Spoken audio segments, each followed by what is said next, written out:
extremely interesting. The reason I wanted to mention voter fraud was it's topics like these that seem to be dividing people online more than ever. Even within the intellectual dark web, we saw Sam Harris turn in his IDW card in a really passionate episode of the Waking Up podcast. What does that tell us about the divide that 2020 has caused, and what statement do you think that Sam was trying to make by turning in his IDW card?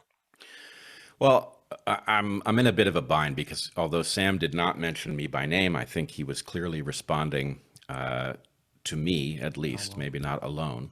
And I think he was angry at me, and frankly, I think he had some right to be. I was a little bit careless in discussing this issue where it came to Sam, and I feel bad about that, and I hope that he'll, at some point, as the dust has settled, be willing to talk about what I might have done differently and where he is with the matter. But if we put that aside, there are a great many Americans, including Sam Harris, one of the highest quality minds that we have, who saw Trump in a very special light.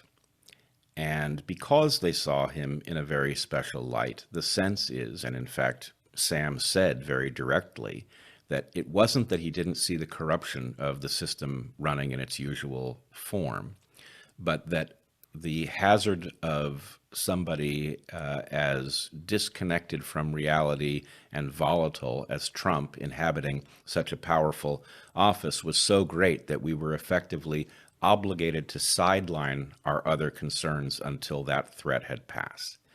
And I certainly understand the argument.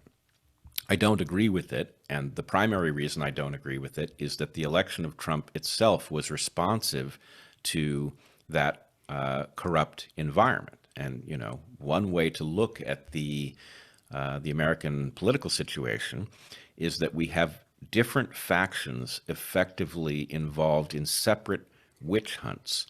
We have a very low quality diagnosis of what's gone wrong, near universal understanding that something is very far off. And, you know, you've got the QAnon faction, you've got the BLM faction, you've got all of these different groups looking for the enemy that they can drive out of the system in order to restore order. None of it's going to work. Trump being a symptom and us not curing the underlying problem means that not only could Trump return, or something Trump-like return, but something far worse than Trump could take his place. I thought from the beginning of the Trump era that, in effect, this was the trial run, right? That all of this portrayal of him as this monstrous demagogue was missing the point, right? He was too needy, and I don't, you know, let's put it this way. He did a very poor job of being a dictator. All of the promises that he was Hitlerian turned out to be preposterous, as many of us suspected they were. So that being the case, now we know we had a trial run at something and we fumbled the ball. We did not take the opportunity to come together as Americans and confront the underlying dysfunction and corruption that set the stage for Donald Trump. And that means that whatever it is that people fear about that will be back.